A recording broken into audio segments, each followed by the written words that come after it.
Welcome to Fight News Now. I'm John Pollock alongside John Ramdeen, Robin Black on assignment for the rest of the week. Where is Robin? He's up north. I believe he's at a cottage. He's just disappeared for the week. But I've got John Ramdeen here to chat about. And this gives us an opportunity, as we're having a bit of a quiet day in mixed martial arts, I believe. I haven't been on my phone all day. We can look ahead a bit to some of the big fights we have coming up and some big news stories as well. When you look into your crystal ball, I mean, what really jumps out as something that you feel is going to have the biggest impact long term, whether it's a fight, whether it's a news story? I mean, what has got your attention in the foreseeable future, Mr. Ramsey? I mean, there's just so much going on right now in mixed martial arts. You know, the UFC being sold for $4 billion, Brock Lesnar failing his test at UFC 200, Jon Jones out of the picture. This is a guy that could be suspended, and there's speculation out there that Jon Jones may never actually compete in mixed martial arts again. And if that's the case, that's a travesty, because I think he is, for all the detractors out there, people still recognize that Jon Jones is arguably the greatest fighter to ever compete in the sport. You look at the list of victims that he has, you look at his resume, it is remarkable, especially when you hear that he isn't that dedicated. Now, I don't know if that's actually true. We've heard Andrei Arlovsky online say that Jon Jones doesn't come around here. It's very hard to buy that, considering the stuff that you've seen from Jon Jones inside of the cage. And if that is the case, just imagine all the wasted potential that if he actually put time, he has put time and energy. You can't just automatically learn how to kickbox, and you can't learn jiu-jitsu. You have to put the time in. But when you hear a guy like compare it to George St-Pierre, for example, a guy is so dedicated to constant improvement and the evolution of his game and being obsessed with staying at the top of the mountain, that just doesn't seem like Jon Jones, that Jon Jones is so genetically gifted. You look at his family members, a couple of his brothers in the NFL. He has all these gifts, and maybe there's something to the fact that when you're genetically gifted, you just don't have to work as hard as everybody else. Matt Hume says that with Demetrius Johnson, that he doesn't have him overworked. He has everything kind of restricted. You go in, get the job done, and then you see the type of performance Demetrius Johnson has. So maybe it's the same philosophy with Jon Jones. You listed a number of points there that I think do connect with one another. If you are WME IMG and you're looking at this giant purchase you have just made, and the UFC was coming off an ultra successful 2015, and in large part that was with the revenue they drove on pay-per-view with Conor McGregor, with Ronda Rousey. This year, we may not get a Ronda Rousey fight this year. Jon Jones, gone for the foreseeable future. Brock Lesnar, gone for the foreseeable future. And you look at Conor McGregor here and the prospect, and for some, the likelihood of a second straight loss to Nate Diaz, that becomes very important, because you're basing things on how you did last year.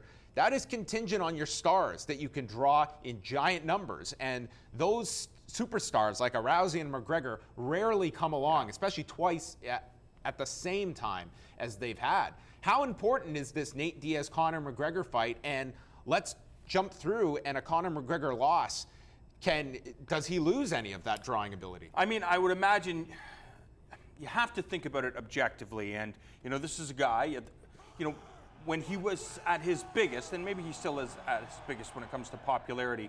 Remember, this guy, it's not as if he was undefeated before. He had suffered a loss in his career before. So it's not as if he's been, you know, when we look at this undefeated champion who's taken out legends like Jose Aldo, no, he suffered a setback in his past. But what we look at as a guy that talks a big game, normally he backs it up. And yes, he's moving up to 170 pounds. Again, if he loses to Nathan Diaz, the way that you can salvage this is by going back down to 145 pounds and recreating that rivalry with Jose Aldo. So you'll get your money back. But Conor McGregor can't lose a number of fights.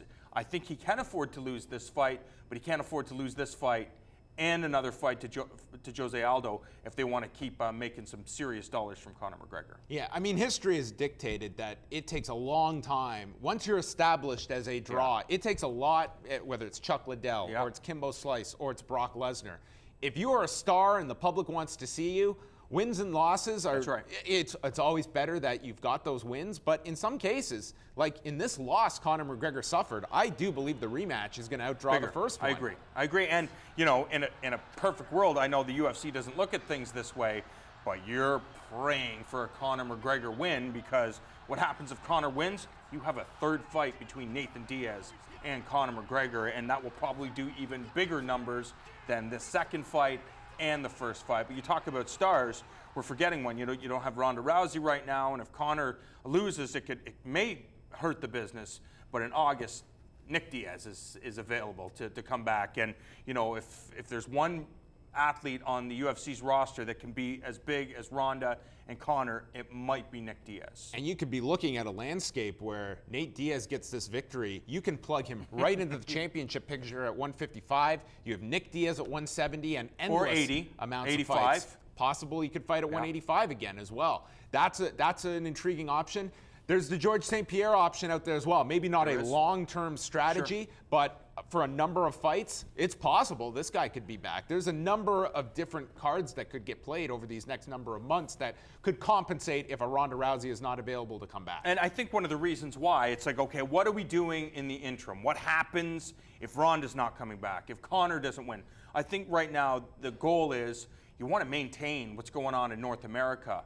But the long game, as we all know, it's going to Asia. So you obviously want to keep what you have here, but the goal is to go to whether it's Southeast Asia or mainland China, develop your stars there, and I know it's going to be a home run once it's exposed to the masses in Asia. When do you sense we're going to see the changes of the new UFC? Years. Yeah, because I'm thinking minimum 6 months, you're going to see very little, maybe even as much as a year. And then it's going to be slowly different people brought in. We know that someone's going to have to fill that CEO and chairman role that Lorenzo Fertitta held. But you're thinking years before we look back at kind of the impact of the sale. Yeah, because you're looking at infrastructure too. And, I had a feeling during the time when, if you remember, when Dana White, allowed Rich Franklin, who was under contract with the UFC, to go and work for ONE FC, now ONE Championship, in an executive role. You would have to imagine part of the conversation was, okay, we want to get into Asia, and we've seen what happens in Southeast Asia. I mean, ONE FC has been in Indonesia and Malaysia and all these countries that have massive populations.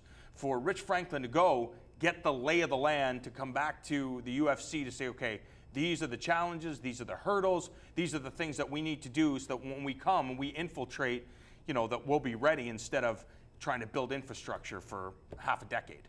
We mentioned UFC 202. I think it's safe to assume that's going to be a really big card. And following that, you look at Madison Square Garden, where it's going to be very interesting what the main event is for that particular. Does it matter in new markets? I don't think it does. Not for the live event. I think you're going to draw a lot of that just based on the fact that it's been such a long wait for the UFC to come back to the state. But on pay-per-view, I think it definitely matters. And one fight I want to get your opinion on is that if you're looking at Michael Bisping and Dan Henderson fighting for the middleweight title, George St-Pierre, we don't know what his plans are, but they've discussed him possibly fighting at middleweight. If you're Chris Weidman, are you eyeing the light heavyweight division at this point in your career? Because you could make that Daniel Cormier-Chris Weidman fight instantly for that title. There's not a ton of depth there beyond the winner of the Rumble Johnson-Glover Teixeira fight. Yeah, maybe, but I think, didn't Chris Weidman say he'd be able to go down to 155 pounds? Didn't he say that in the past? Oh, yeah, Chris Weidman, if he cut his legs off. Yeah, well, I don't even know if he's going to be ready for New York, if you're realistic about things. You look at the surgery, when we talked to him, it was just done. And, of course, this is a guy that wants to be there. He's forcing things. Now, he's not going to force things physically. He is just so excited that the UFC is finally going to be in Madison Square Garden.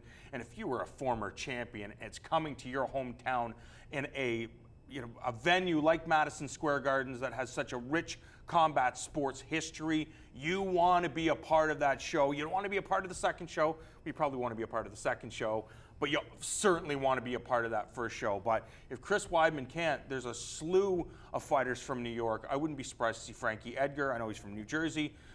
I'm sure he'll be a part of that card. You try to assemble as many local fighters, but I mean, there's so many great fights that you can put on. Again, Nick Diaz will be available in November, so you can just put him on the card. Maybe Holly Holm will be challenging for the women's bantamweight title, but you'll have to get past Valentina Shevchenko, and we will have a full preview show Thursday night, 7 p.m. Eastern Time, as the UFC gets set to return to Chicago this weekend.